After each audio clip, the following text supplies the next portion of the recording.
Hello friends, welcome back to Dungeon Design in Zelda. Today I am fortunate enough to once again be joined by a special guest for this week's episode. Joining me today is Hyrule Gamer. Hey folks, I am the just mentioned Hyrule Gamer, but you can also call me Adam. I'm so happy to be joining you all today as Twilight Princess is my favourite video game of all time, and ever since Daniel told me about this, I've been looking forward to it. Let's get into the video. As usual, there's a few key things to get through before the next dungeon, though admittedly less than last time. So as usual, let's summarize. We left off here in the Mirror Chamber, where the Mirror of Twilight that we were looking for is found to be broken. The ancient sages then appear before us and explain that Zant had tried to break it, but because he is not the true ruler of the Twilight Realm, he was only able to fracture it, not completely destroy it. They also tell us that Zant's rise to power was because of Ganondorf, who they themselves had banished to the Twilight Realm after a botched attempt at his execution. So in order to rebuild the mirror, we'll need to find the fragments scattered around the land. One in a mountain, one in a sacred grove, and one up in the heavens.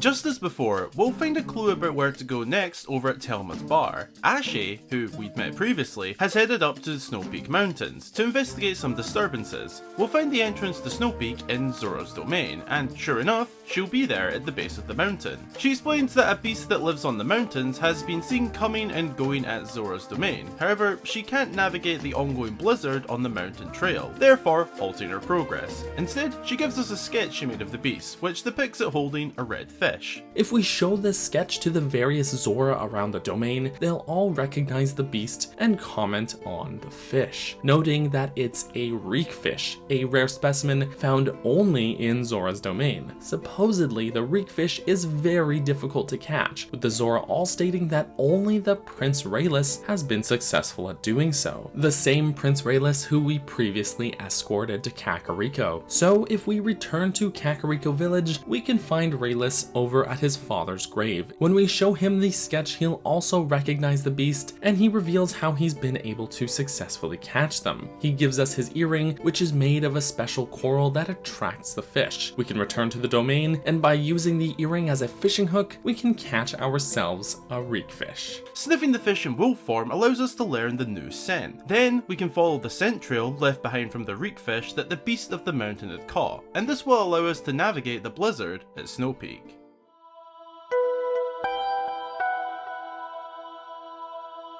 Snowpeak Mountain is a really cool atmospheric area. There's also a few points of interest on the mountain, including a Howling Stone allowing us to learn a new hidden skill, as well as a couple of posed battle. I really enjoyed this section, to be honest. I think it makes great use of Link's wolf form as we're now able to navigate the blizzard. And as a side note, we're also not impeded by the snow in wolf form. Just as a tip, at the peak of the mountain we can battle some shadow beasts and unlock a warp point. So I recommend waiting until after that before warping away to learn that hidden skill from the Hero's Shade. That way, you'll have an easy way back.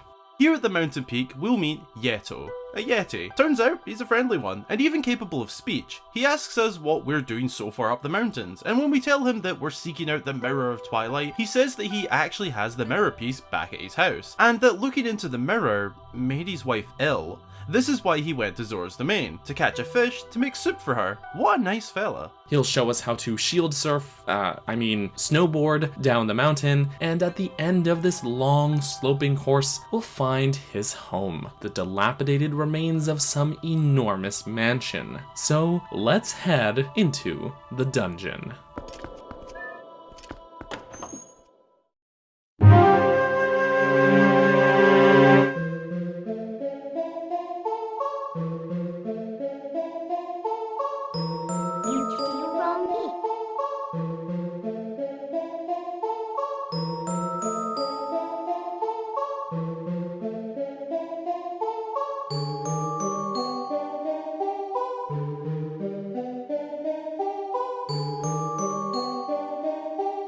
Welcome to Snowpeak Ruins. Last time, I mentioned that Arbiter's Grounds was my favorite dungeon in the game, but Snowpeak Ruins comes in a very close second. In terms of progression, the dungeon seems far less complex than those prior. There are far fewer floors, 3 rather than the 6 of the previous 2 dungeons, and the 3rd floor here is literally just the boss room, so it's more like 2. That said, the dungeon blocks access to critical paths with locked doors, obstacles such as frozen blocks, enormous enemies, or ledges that we can't reach, and so we are forced instead to crisscross and unravel the dungeon, making what appears to be a more simplistic layout actually far more complex in practice than it seems. In that sense, it's almost the opposite of Arbiter's Grounds, which had a map that looked complicated, but a fairly straightforward progression. All that said, Snowpeak excels here in the navigational aspect of its design. It will make us go back and forth, zigzag and crisscross around the dungeon, all while constantly creating shortcuts and opening the dungeon up more and more as we remove those obstacles, like picking apart a tangled ball of string. So what begins as a rigidly linear dungeon will be almost entirely open in nature by the end of it. Snowpeak also frames its progressive structure in a very mission or objective based way, more so than perhaps any dungeon up to this point thanks to Yeto and Yeta, the Yetis that live here now. Yeta tells us right at the start that the mirror fragment is in the bedroom on the 3rd floor, and the bedroom key is what we need to find first, but she can't recall where it is, so she gives us a series of objective markers on the map, places to check one at a time, and as we explore the mansion, we end up gathering ingredients for Yeto's soup, until of course we actually do end up finding that bedroom key. The dungeon's architecture is particularly fascinating. We're not exploring a temple or prison, but rather an abandoned mansion in a state of disrepair. As such, the layout and architecture have to match, which actually plays into that progression structure. In many ways, it feels like they designed the floor plan of a functional mansion first, and then built that progression structure around it, placing those obstacles, locks, and keys to keep us on track. No room feels out of place here. We have a proper foyer with branching stairs, a kitchen, dining room, bedroom, courtyard, chapel, armory, storage rooms, and more. And the way that the rooms all connect feels natural and cohesive with this setting. It's actually quite brilliant when you think about it. I always adore when a dungeon is made to feel like an integrated part of the world, and it's even better when the dungeon's progression feels like an integrated part of the dungeon's story. It's not just a linear string of rooms all pasted together in a set order. This really feels like the ruins of a mansion.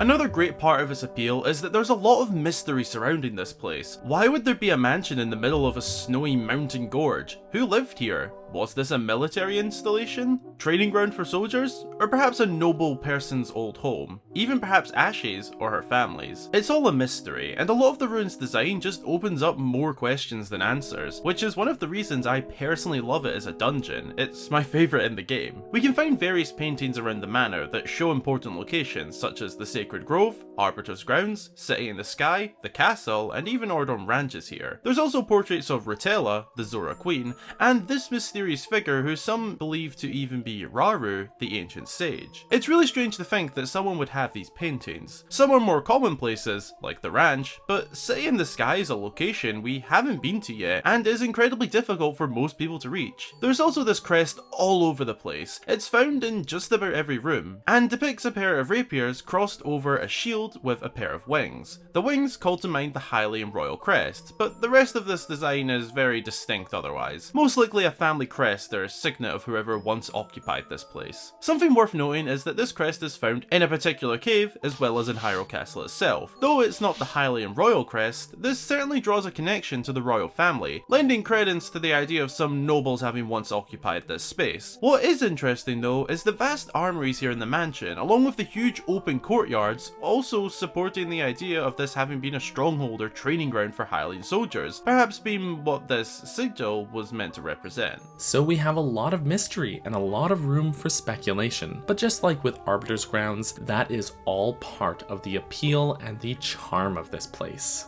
The music, while seemingly minimalist, is actually pretty effective and plays a big part in the dungeon's ambience, as it employs something of an adaptive soundtrack, having different layers of the song play over each other depending on which areas you're exploring. Snowpeak's atmosphere overall is one of far less danger than previous dungeons, instead being more contemplative and melancholic in tone. Inside some of these warmly lit rooms, we have these somewhat comedic yetis who moved into the mansion like hermit crabs nestling into a shell that doesn't quite fit right. The glow of fires gives a feeling of light-hearted, cozy warmth, a reprieve from the harsher conditions outside. The music, of course, matches this tone, with brass coming in over the song's backbone to round out the sound and give us a feeling of safety as well as contrast. You could see this contrast as a representation of the yetis themselves being so obviously out of place in this ornate house.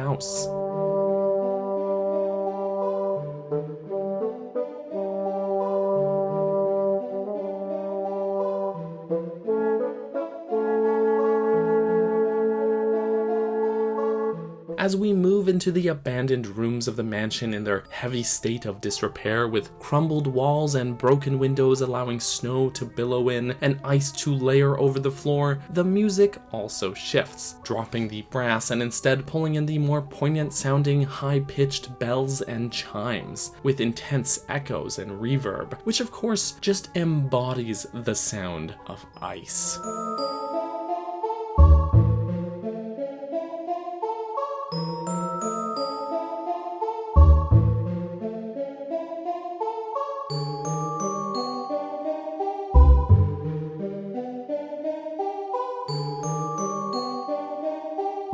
Then as we move outside into the open-air courtyards, the song is brought down to a lower volume, being buried beneath the harsh sounds of the howling wind. Once again, a bit on the nose, but you could certainly see this as a representation of the harsh weather conditions, nature drowning out the man-made structure.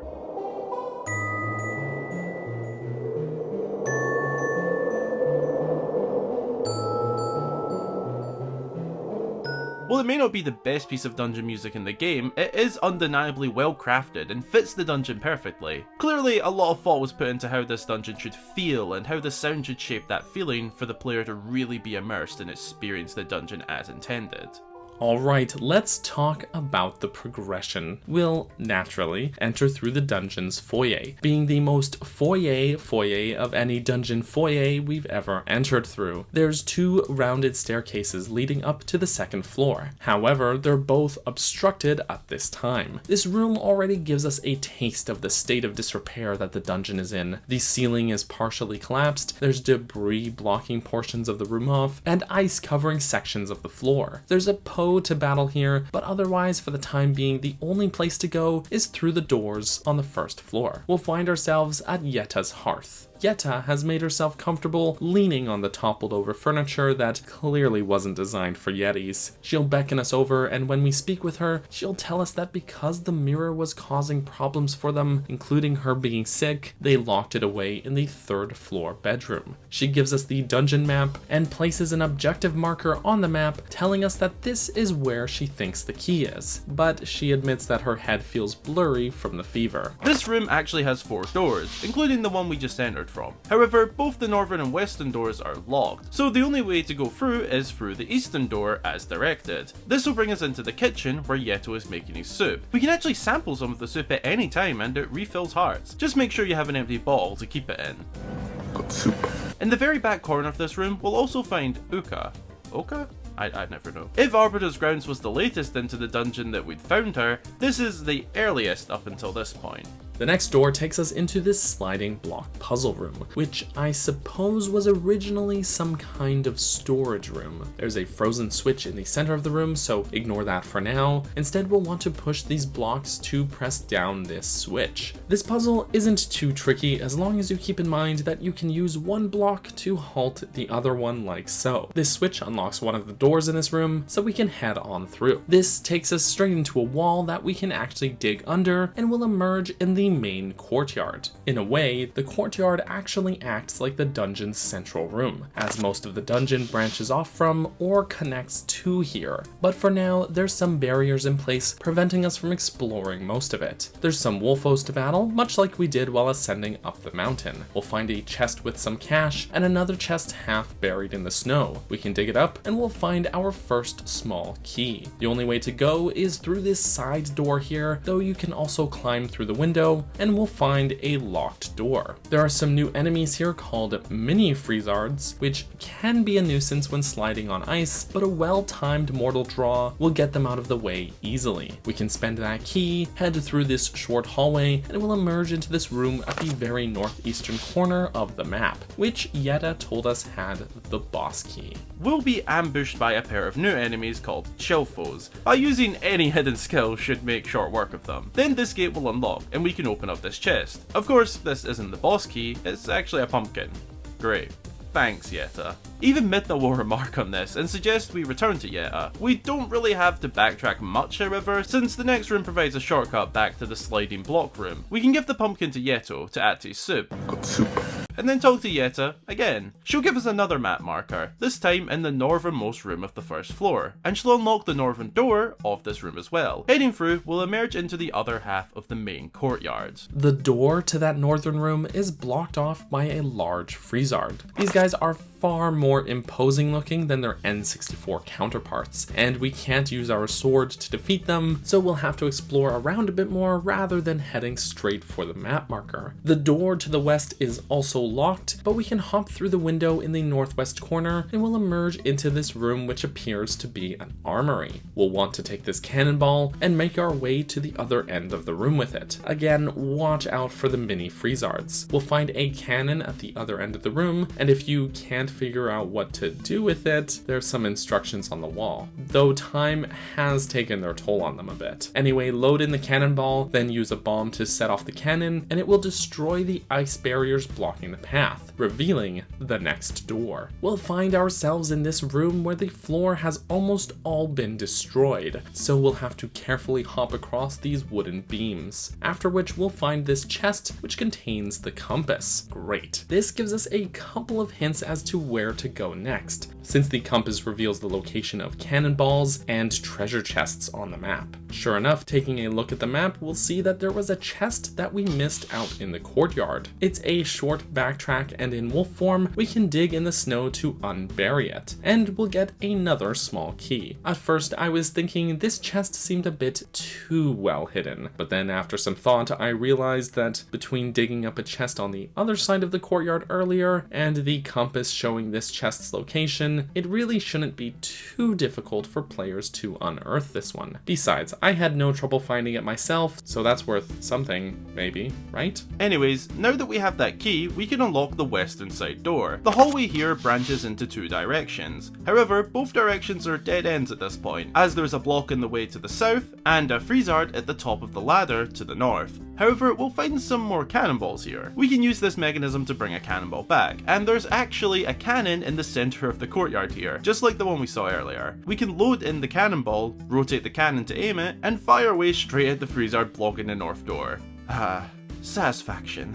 Oh, there's also a chest with some bombs here if you need some, but otherwise we can head through the door, which takes us to the mid-boss fight. The map shows this room to be a large round chamber, but in truth most of the room is blocked by these bars, leaving only a very narrow corridor. At first, there only seems to be 2 empty suits of armor in the room, but when we attempt to proceed through the next door, the mini-boss reveals himself, having been hiding in the armor. This is Darkhammer, and no, I don't know why he's called that. He does not have a hammer. Darkhammer will attack by swinging this massive ball and chain in a ring over his head, and then launching it at you. Between this combat style and his heavily armoured visual design, Darkhammer feels like a deliberate callback to the ball and chain soldiers from games like A Link to the Past and Link's Awakening, though those enemies were highly inhuman soldiers, and Darkhammer here is definitely not human since he also has a tail much like Lizalfo's. In fact, his name in the German localization is Armalfos, which honestly just makes more sense, but sure, we'll just go with it.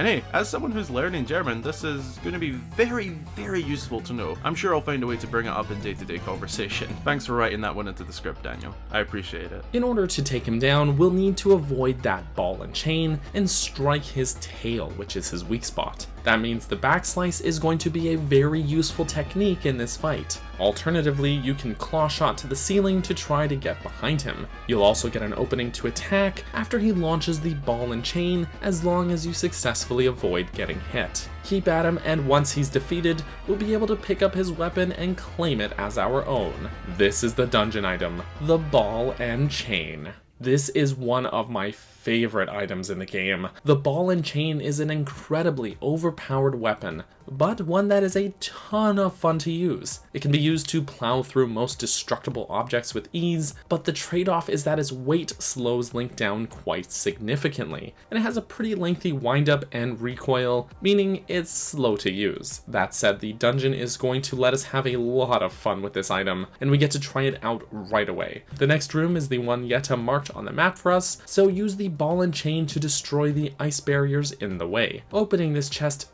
doesn't give us the bedroom key, however. This time, it's cheese. Okay. So we'll need to return to the Yetis, but backtracking is very easy. That said, we can destroy the ice barriers that were separating the two sections of the courtyard here to open it up if you want. There's some optional chests back in the armory here that we can now get with the ball and chain if you want, but it's just money and bombs. Otherwise, we can head back through the southern door, give Yeto the cheese for his soup, and talk to Yetta once again. She'll give us one more objective marker, the room in the northwest corner of the second floor. We've barely even ventured into the second floor so far, so this will be a bit more of a long haul, but a very fun one. Yetta will unlock the western door to this room. There's a spiraling ramp which surrounds these cages containing Freezards, but before you start making your way up, I suggest ducking into the side door here. This takes us to an alcove, where we can push this block out of the way, creating a shortcut back to this hallway just off the central courtyard. We can grab one of those cannonballs from here and double back. Now we can carry the cannonball and can make our way up the spiraling ramp. You can use the ball and chain to dispatch the Freezards along the way as well, if you so please. At the top, we'll now find ourselves on the second floor. We can destroy this ice barrier to reveal a cannon. However, there isn't much to do with it just yet, so we can leave the cannonball here and keep it in mind for later. There's a door up here which takes us to the second floor of the room where we found the compass. There is a chunk of ice to the side here which blocks a claw shot target, so destroy it first. Then knock the ball and chain into the chandelier to cause it to swing, and jump across the gap to this chest which contains a small key. Now we can claw shot back easily and return to the previous room. Past this destroyed wall is a locked door, but first it's worth destroying this section of flooring here and dropping down to this chest to nab a piece of heart. The destructible floor is pretty obvious from a visual standpoint, and you can claw shot back up here, so don't worry about any backtracking. Now, spending that key, we can head through the door and we'll find ourselves back in the foyer, but at the top of those obstructed staircases. You can destroy the ice here to reveal a claw shot target, once again providing us a shortcut back up here if needed. There's another piece of heart we can grab by hopping across the chandelier tops, as well as some other goodies hidden in the suits of armor near the front door, including another Poe, a stamp, and an orange rupee. Otherwise, we can head through the opposite door on the second floor of the foyer, and we'll find ourselves in this room which is almost entirely overtaken by ice. The mini Freezards can easily be dispatched with the ball and chain, and then after breaking the ice barrier, we can defeat this Poe. A neat detail I just noticed while recording for this is that the Poe doesn't actually cast a reflection on the ice, while Link and the other enemies do. Neat. Aside from the door we entered through, there's two other doors from this room. The door to the west is locked, however, so the door to the north is the only way to go. We'll find ourselves on the second floor of the sliding block room. Now we can push this block off the ledge to open up a shortcut back upstairs. Now that we have the ball and chain, we can break the ice covering this third push block, as well as the ice covering the second switch. This puzzle will require all three push blocks to make it work. But once they're in place and you've got this switch pressed down in the middle, you can always push that extra block back into place to cover the first switch again. You know, if you want. Anyways, this unlocks a second door on the upstairs balcony, so head back up and through. We'll emerge onto a ruined balcony above the main courtyard. There's some chill foes to fight up here, and the walkway is pretty narrow. But don't worry, if you fall down below, it's a very short trip back up, since we unlocked that shortcut in the sliding block room. There's a ruined wall to claw shot over, and through the door we'll find ourselves on the second floor balcony of the room where we found that pumpkin before. We can hop across the chandeliers again, and we'll find a chest with a small key. Now, to return to that locked door, though we don't really have to backtrack since the next door loops us back to the sliding block room again.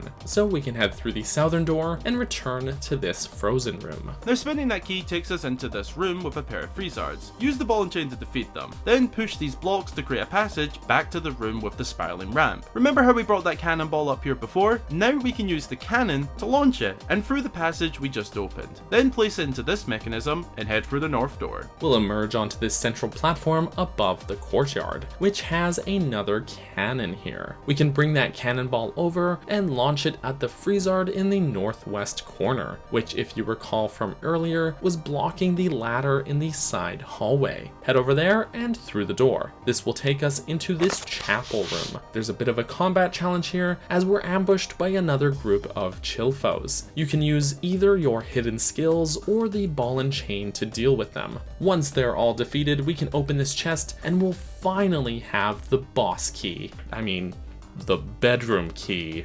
Now, the only place we haven't explored is the third floor bedroom itself, which is conveniently the next room over. So head back and we'll actually find Yetta waiting for us. She tells us that after having some of her husband's soup, she's feeling all better, and that she'll now take us to the bedroom where the mirror fragment is kept. That said, she also walks excruciatingly slowly. Don't worry, you don't have to actually wait for her. Just walk over and unlock the door and she'll magically catch up. Now we can finally enter the boss room. Bedroom.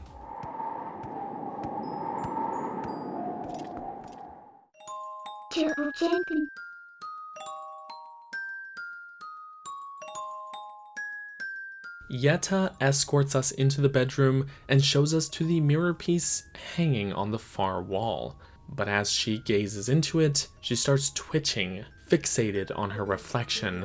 Oh no. Seemingly corrupted by the mirror's dark power, Yetta turns against us. The windows shatter, snow billows in, encapsulating her in a cocoon of ice, and she is transformed into the dungeon boss.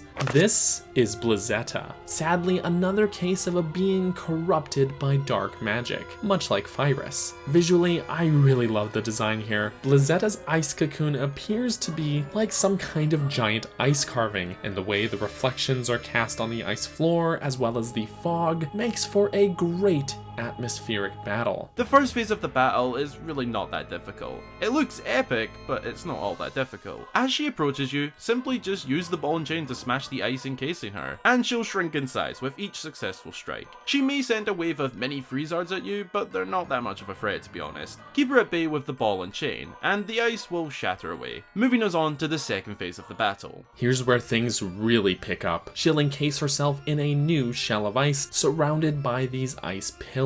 Then she'll hover in the air and try to strike you with said pillars. Avoid those and try to break them apart with the ball and chain while they're stuck in the floor. She'll also try to box you in by surrounding you with pillars, then slamming her main shell down on top of you. If you've already broken any of the pillars, then you should have also made yourself an escape route as well. Just make sure to keep an eye on the reflections of the ice so that you have an idea of her position and can see and avoid her incoming attacks. If you avoid her attacks, then you'll also have an opening in her defenses, so make sure to use that opportunity well to attack with the ball and chain. It will be really effective. Side note, as exciting as the combat is here, the chilling atmosphere is greatly aided by the music. During the first phase of the battle, we get this theme that is more slow and eerie, with these chanting choir voices surrounded by bells and chimes. It's a dangerous, chilling track that could be pulled right out of a Tim Burton movie.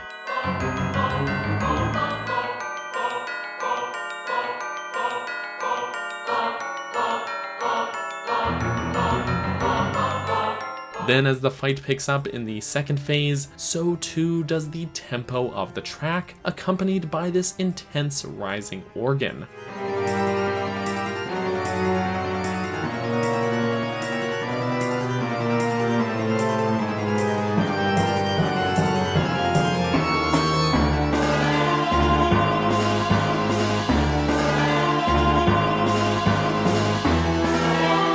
While Blazetta is not my favorite boss fight in the game, falling somewhere in the upper middle for me, this is probably my favorite piece of boss battle music in the game. It fits the atmosphere of this fight so perfectly. It's truly a great piece. Once she's defeated, we'll get our first mirror fragment. Midna will comment on the power of the mirror and its ability to corrupt even good-hearted people, such as Yetta, which is all the more reason to find the other two shards quickly. Yeto will then burst in, naturally concerned about his injured wife. Again, what a good fella. And they share a truly heartwarming moment together, which fittingly also grants us that heart container. It's so lovely. And with that, we're out.